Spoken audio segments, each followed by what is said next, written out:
Now, what exactly is Spellbreak? I think just from the front cover you should have somewhat of a clue on what this AAA title is about. In this video I'm not going to bore you guys with a long intro. The only thing you need to know is that my name is Dexterity, and you should subscribe if you enjoy this video or something. Anyways, in this video we are going to be talking about a new Battle Royale game that is on the rise called Spellbreak. To be honest, I think the name of the game is a dead giveaway. Spellbreak is a AAA fantasy Battle Royale game with magic and fast-paced action. Obviously, it's a Battle Royale game, so of course you have that factor of rotating around the map and searching for better gear. In Spellbreak, players will have to choose a class, each class having different spells and powers so that you can fight and to become an all-powerful battle mage. Also, I should mention that this video is not sponsored at all by Epic Games, although it sounds like it is.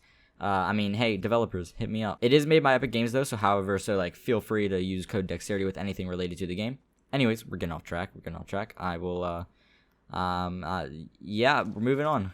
Now, obviously, the game looks great from the start, but Epic does have a lot of future plans for the game, and you can tell just by looking at their roadmap. They plan to add a new mode in the future, with Battle Royale just being the starting point. After every single day within the alpha and beta stage of the game, they have continuously fixed and tracked down bugs and issues people found within the game. As the days go on, Epic is working on fine-tuning the movement of the game, considering the only way you can fight is with spells. They need to make sure that you can move around as well. They also have plenty of plans on customization, which is good as well. They do plan on bringing Spellbreak into the competitive scene with community events and more, but there's not really too much information on that right now, obviously because it's just in the beta stages. The core aspect of combat in Spellbreak is obviously casting spells. By default, without a gauntlet equipped, you will only be able to cast a small arcane spell that only does 10 damage. Until you start looting, you can find gauntlets of different elements that can be equipped in both your left hand and your right hand, left being primary and right being secondary. Or it could be the other way around. I really don't know. It's one of the two. Depending on the gauntlet's element, you will have access to one spell and one sorcery power. There are 6 different gauntlets in total: the Frost Gauntlet, the Lightning Gauntlet, the Fire Gauntlet, the Toxic Gauntlet, the Stone Gauntlet, and the Wind Gauntlet.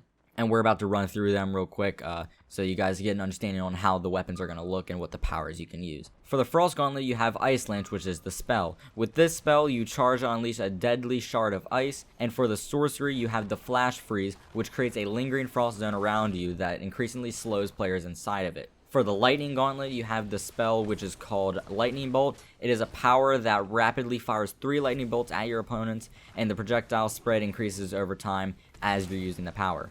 Then you have Lightning Strike, which is a sorcery that summons a lightning strike after a delay of exactly 0.9 seconds, dealing damage and shocking players for roughly 2 seconds. Then you have the Fire Gauntlet. Fireball is the spell for this gauntlet, in which you send a scorching ball of fire towards your opponents that explodes on impact and deals damage based on the proximity to the center of the explosion.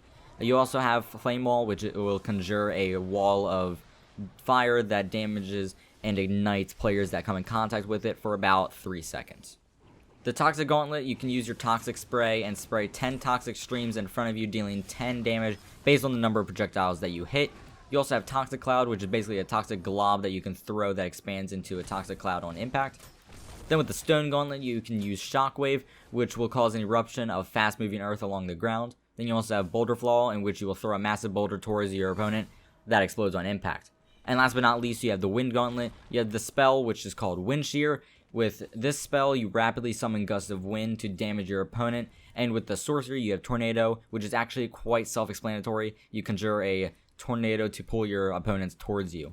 Now, those are just the 2 base power-ups with each gauntlet. Each gauntlet will have different things. So the way it works is that throughout the match, after each zone moves in, you will start leveling up, which means that you get different powers, and it'll basically change the way your 2 powers work. Like for the Stone Gauntlet with the boulder, if you get to a certain level, I don't know exactly which level it is, you'll end up being able to throw a maximum of 2 boulders, or there's another one where I believe if you get to a certain level, when you throw the boulder fall, when you throw the boulder towards someone, it slowly gets bigger in the air as it's moving towards your opponent, so it's a bigger boulder than normal. It's also worth mentioning that each attack will cost some of your mana, so that's worth paying attention to, and there is a cooldown for each spell before you can use it again, which is basic balancing techniques right there. I could go on and on about Spellbreak's mechanics and features, but then this would turn into a 30-minute video, so I would rather you guys go check out Spellbreak for yourselves. Spellbreak is currently in beta stage, available on PS4 and PC, but it will be releasing on other platforms in the future like Nintendo Switch and Xbox. I will leave a link down below where you can go and sign up for the beta, where you can check out the game for yourself. So thank you guys so much for watching. If you guys did enjoy, be sure to leave a like, subscribe, and turn on notifications if you are new, and I will see you guys in the next video.